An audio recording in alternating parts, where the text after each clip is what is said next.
It was the 17th century, a tapestry woven with threads of grandiosity, political intrigue, and, for some, a chilling descent into the very depths of despair. Imagine, if you will, a woman who stepped onto this grand stage heralded as Europe's quintessential it girl. Her very presence radiated beauty, her coffers overflowed with inherited wealth, and her spirit initially was one praised for its admirable mental faculties. Her name, etched into the annals of history, was Maria Eleonora of Brandenburg. But her life story, tragically, would diverge sharply from any fairy tale, instead earning her a haunting, unforgettable moniker, the Mad Queen Mother. Born in the fading years of the 16th century, in 1599 Maria Eleonora was the beloved daughter of John Sigismund, the powerful Elector of Brandenburg, and Anna, the formidable Duchess of Prussia. Her childhood was a symphony of opulent comforts, shared amidst a bustling household of 7 siblings. She blossomed into a vision, a true paragon of beauty for her era. Her renown spread across the continent, captivating the hearts and minds of Europe's most eligible and powerful bachelors. She was courted intensely by none other than William of Orange, a man of immense influence. And even the future King Charles I of England cast his admiring gaze upon her. Her innate preferences leaned towards the extravagant. Her discerning tastes reveled in the most lavish entertainments, and her legendary sweet tooth was a well-known indulgence. She was, without question, a prize of a bride, a woman desired by all. Then, into this world of gilded cages and political chessboards, stepped Gustav Adolphus, the ambitious and virile 22-year-old King of Sweden. Tales of Maria Eleonora's captivating beauty, interwoven with whispers of her keen intelligence, reached his ears, and he was utterly, irrevocably smitten. At the tender age of 17, she became the singular object of his fervent, unwavering pursuit. He swore an oath, a solemn vow to himself and to his court, that he would marry no other woman. So absolute was his conviction even before their paths had physically crossed. Yet, here lies a fascinating, almost paradoxical twist in this royal romance. Gustav Adolphus harbored a secret, a profound, aching love for another woman, the elegant Ebba Brahe. For what felt like an eternity, he had pleaded, cajoled, and begged his formidable mother to grant him permission to marry Ebba, to unite with his true heart's desire. But his earnest pleas had consistently fallen on deaf, unyielding ears, forcing him, by royal duty and dynastic necessity, to seek a more politically expedient match. Maria Eleonora, despite the widespread accolades for her intellect and grace, was, in truth, no diligent scholar.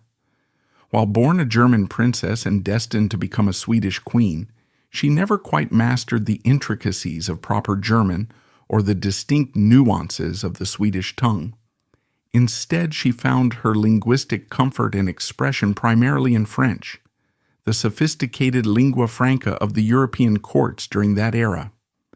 And then there was her mother, the redoubtable Duchess Anna, a woman who harbored an almost visceral detestation for Gustav. Her animosity was deeply rooted in the escalating, often fraught relationship between Sweden and her own powerful Polish allies. Duchess Anna, in a desperate attempt to thwart the impending union, even resorted to penning fervent cautionary letters directly to Gustav's mother, warning in dire terms that such a marriage could tragically lead to the destruction of the country. Maria Eleonora's father, meanwhile, weakened and rendered less influential by the debilitating effects of a stroke, offered no direct objection, perhaps too frail to stand against the tide of destiny. Gustav, however, was a force of nature, utterly undeterred by these familial and political headwinds. His resolve to claim Maria Eleonora as his queen was unshakable. As early as 1617, years before the marriage actually transpired, he began a subtle but telling transformation within his own royal dwelling. He meticulously redecorated certain castle rooms, infusing them with a distinctly more feminine aesthetic, a clear and tender anticipation of his future bride's arrival and comfort.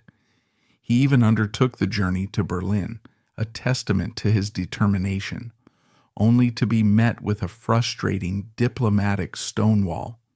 He was pointedly refused a private audience with the obdurate Duchess Anna. He was left to catch mere, tantalizing glimpses of Maria Eleonora in public, snatching moments to observe her from a distance. Yet, amidst all these intricate political maneuvers, the surprising truth was that Maria Eleonora herself had genuinely and quite deeply fallen for King Gustav Adolphus. Contemporary witnesses, keen observers of courtly romance, noted that she found it utterly impossible to conceal her burgeoning affections for him in public, her heart seemingly worn openly on her sleeve. Finally, in a truly unforeseen turn of events, Duchess Anna, after what had felt like an eternity of fervent resistance, abruptly relented. In 1620, yielding to a combination of persistent diplomacy and perhaps a weary resignation, she at last agreed to the marriage that Gustav had so fiercely pursued. The culmination of this protracted courtship arrived on November the 25th, 1620. Gustav Adolphus and Maria Eleonora were united in matrimony during a grand, lavish ceremony held within the hallowed halls of the royal palace in Stockholm. The air was thick with the scent of celebratory flowers, the sounds of joyous music, and the rustle of the finest silks and velvets worn by the assembled nobility. After the opulent festivities, steeped in tradition and pomp, the newly wedded royal couple retired to their bridal chambers. There, they partook in the customary sweets, listened to eloquent speeches praising their union, and raised cups of wine in toast to their future, a future that, at that moment, seemed destined for unblemished happiness. But alas, the sweet honeymoon period, bathed in the glow of royal approval and personal affection, was tragically short-lived, a mere flicker against the looming shadows. A mere year after her coronation, a cruel twist of fate struck Maria Eleonora. She suffered a devastating miscarriage. This profound personal tragedy acted as a brutal catalyst, shattering her once joyful and effervescent disposition. It abruptly morphed, almost overnight, into a tempestuous storm of jealousy, an unnerving volatility, and, at times, an unsettling outright frenzy. She developed a deep, visceral loathing for Sweden itself, viewing the rugged Nordic nation as far too rustic, too unsophisticated for her ingrained, extravagant tastes. The stark contrast between her pampered upbringing and the perceived starkness of her new home seemed to grate on her very soul. Her admiration and adoration for Gustav were not only profound but almost worshipful, bordering on an obsessive devotion. Yet with heartbreaking clarity, his affection for her was simply not reciprocated in kind. While he treated her with a certain dutiful courtesy as his queen, his emotional response was often characterized by a detached pity. He frequently described her in terms that revealed this emotional distance, referring to her as a very sickly and, poignantly, a pitiful woman, a descriptor that speaks volumes about his emotional disengagement from her fervent attachment. When the king, ever the warrior, was absent from court engaged in his military campaigns, Maria Eleonora would recede into herself, isolating herself from the wider Swedish court. She preferred the insular company of her trusted German ladies-in-waiting, finding solace only within this familiar, comforting circle. Even as a grown woman and queen, she retained a distinctly pampered and perhaps an almost childlike irresponsibility. Her interest in the demanding duties of a mother was notably minimal, almost non-existent. Instead, she sought solace and distraction in the realm of entertainment, developing a peculiar, almost obsessive fascination with the court jesters and the various dwarves who populated the royal household. Their boisterous antics and raucous laughter, while entertaining to her, often disturbed her young daughter Christina, introducing a discordant note into the princess's childhood. Meanwhile, an immense pressure, both political and dynastic, weighed heavily upon the royal couple. The desperate need for a male heir. Sweden was in a precarious position. Its Polish enemies possessed legitimate male heirs who stood ready to claim the Swedish throne should King Gustav perish without a son. Gustav's relentless engagement in warfare, his constant exposure to mortal danger on the battlefield, only intensified this ever-present anxiety. He harbored a deep-seated mistrust for his queen's capacity to govern, or even to guide, should the unthinkable happen. He once made a chilling remark revealing the extent of his concern, stating that if anything were to befall him, his family would be forced to rely solely on the pity of others. He ominously declared that the mother lacks common sense, the daughter is young, hopeless if they govern, and dangerous if others come to govern them. This statement encapsulated his profound fear that Maria Eleonora's mental state rendered her utterly unfit for leadership, leaving their young daughter vulnerable. In April 1626, a beacon of hope seemed to glimmer through the gathering clouds. Maria Eleonora was pregnant for the fourth time. A pervasive air of optimism permeated the royal court, a collective sense that this time, surely things would be different. She was treated with an almost reverential delicacy, like a precious porcelain doll. Every comfort afforded, every slight discomfort alleviated. Royal astrologers, consulted for auspicious omens, confidently predicted the birth of a much-desired baby boy, fanning the flames of expectation even higher. But when the eagerly anticipated child finally arrived, a collective gasp, or perhaps a stunned silence, fell over the birthing chamber. Everyone realized something was wrong. The infant, to the shock of all present, was born covered in a disconcerting mantle of dark, downy hair, from the crown of her head down to her tiny hands. Only her face, her slender arms, and her lower legs were free of this unusual covering. Her nose, too, was notably large, a feature that, combined with the overall impression, led many, in that initial moment of confusion, to believe it was indeed a boy. But it wasn't. To the utter dismay of her mother and the court, Maria Eleonora had given birth to a very hairy baby girl.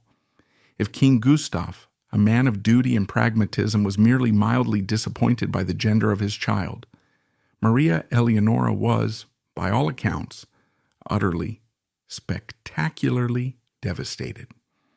The palace, sensing the fragility of her mental state, attempted to shield her from the truth for several agonizing days.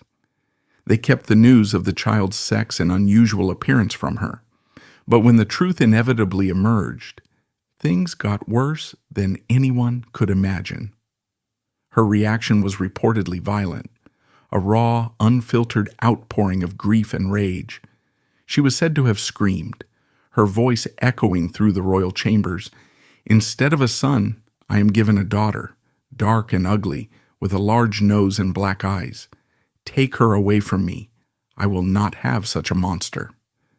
This horrifying outburst, coupled with her subsequent behavior, strongly suggests that Maria Eleonora likely suffered from a severe, debilitating form of postpartum depression, a condition poorly understood and even less treated in the 17th century.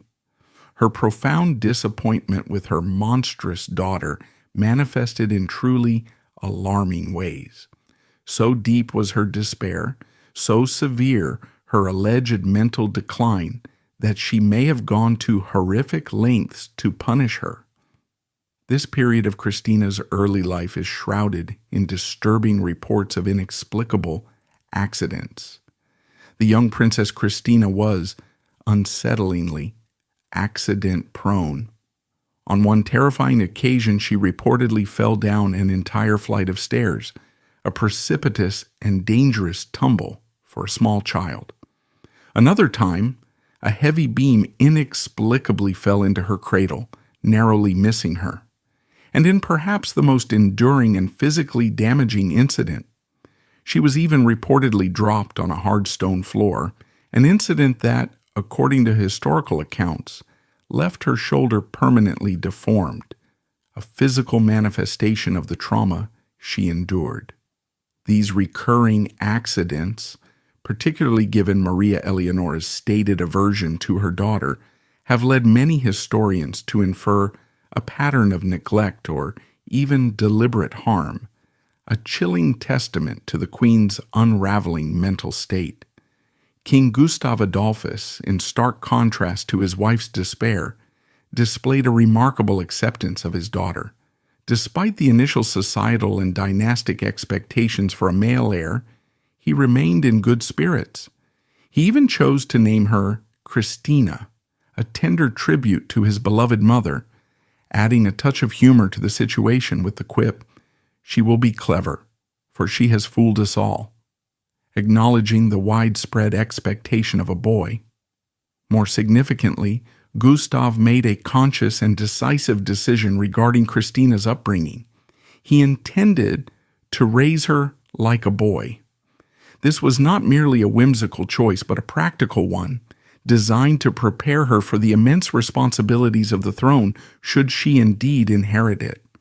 He actively encouraged her interest in typically male pursuits, such as cannons and the art of warfare, seeking to instill in her the qualities he believed a future monarch would need. In a move that effectively sidelined Maria Eleonora from her daughter's life, Christina's aunt was appointed as her primary caregiver, removing the young princess from the potentially harmful influence of her increasingly unstable mother. Then, the unimaginable struck. In 1632, the very foundation of Maria Eleonora's world crumbled. King Gustav Adolphus, her adored husband and the bulwark of her existence, met his tragic end in the Battle of Lutzen, felled by bullets to his back and head. The news was a hammer blow, and Maria Eleonora never accepted his death. Her grief transcended the bounds of conventional mourning, spiraling into a profound, almost unhinged sorrow. She reportedly wept almost continuously for years after receiving the devastating news, a torrent of tears that seemed unending. In a grotesque display of her inability to cope, she steadfastly refused to allow his body to be properly interred, keeping his embalmed remains above ground. She would visit him frequently, her visits marked by an agonizing public display of despair. After 18 long, excruciating months, the Swedish chancellor, growing increasingly concerned by the macabre spectacle and the political implications of the unburied king, was finally forced to intervene, overriding her wishes and proceeding with Gustav's burial. Maria Eleonora's mourning rituals became chillingly macabre, a testament to her spiraling mental state. She not only subjected her young daughter Christina to a life confined to dark, suffocating rooms, perhaps a reflection of her own internal gloom, but she also engaged in an act that can only be described as horrifying. She had King Gustav's heart preserved in a golden casket suspended from the ceiling directly above Christina's bed. The young princess was thus forced to sleep night after night directly beneath her father's sacred remains, a constant, tangible reminder of death and loss. This profoundly disturbing act served both as a monument to her unyielding grief and perhaps as a twisted form of emotional torment for a child already subjected to so much. Given her profoundly unstable mental state, Maria Eleonora was, unsurprisingly, never made regent of Sweden after her husband's death. The royal advisors, acutely aware of her deteriorating condition, made a collective and decisive effort to keep her far from the levers of power, safeguarding the throne from her unpredictable influence. By 1636, her mental deterioration had reached a critical point. The government, unable to manage her increasingly erratic behavior, took the drastic step of separating her entirely from Christina. She was then placed, which was effectively a polite euphemism for imprisonment, within the confines of Gripsholm Castle. The hope, grim as it was that she would at the very least be prevented from causing any further harm, either to herself or to others within those secure walls. But Maria Eleonora's spirit, however fractured, still harbored a fierce desire for freedom. She despised Sweden, the land that had brought her so much sorrow, with an intense passion. This visceral hatred fueled her repeated attempts to escape, her eyes fixed on the promise of refuge in Denmark and an audience with King Christian IV. Initially, her efforts were somewhat discreet. She attempted to send him letters, clandestine appeals for assistance.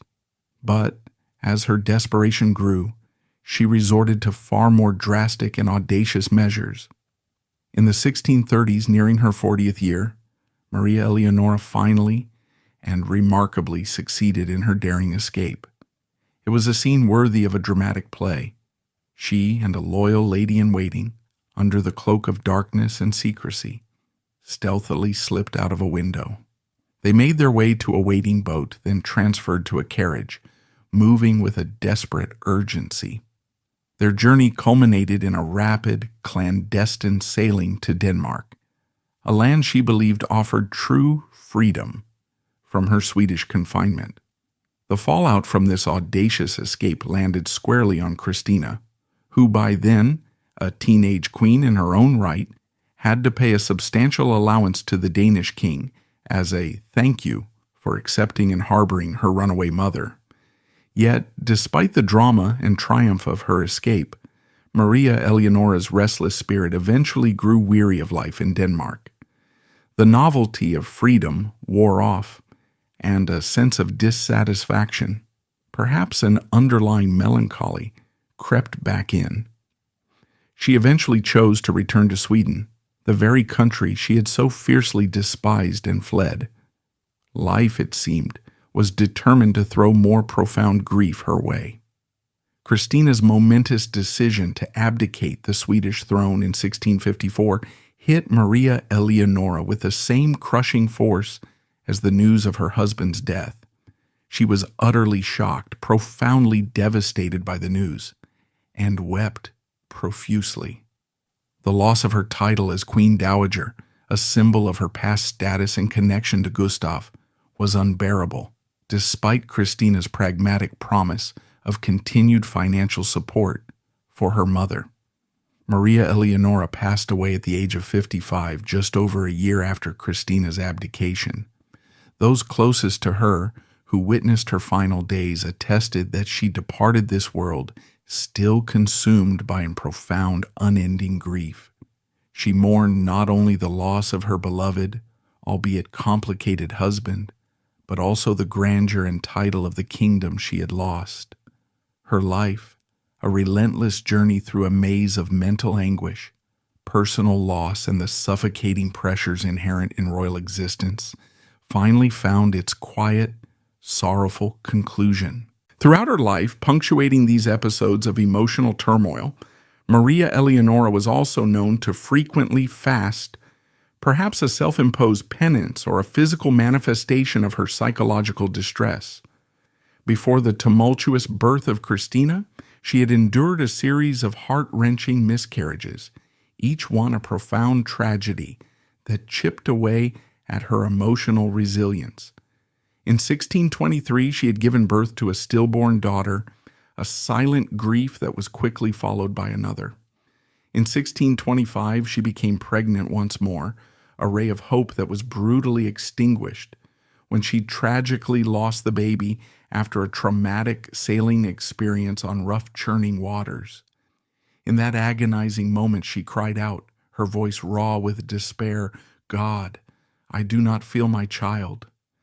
And the much-anticipated baby boy was lost shortly thereafter. These repeated losses, compounding the pressures of her royal role and the unrequited nature of her deepest affections, undoubtedly played a significant role in her tragic decline. Maria Eleonora's story is far more than a historical footnote. It is a harrowing journey through the darkest corners of mental anguish, the crushing weight of profound loss, and the suffocating, unyielding pressures of royal life. From the celebrated beauty and promise of her youth, she descended into the tragic figure forever dubbed the Mad Queen Mother.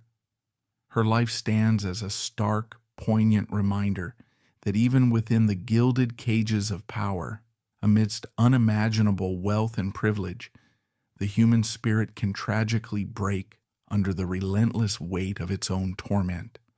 What deeper layers of understanding can we uncover from her life? What confluence of nature, nurture, and the unrelenting demands of a crown contributed most significantly to her profound and tragic decline? It is a question that echoes through the centuries, still begging for a complete answer.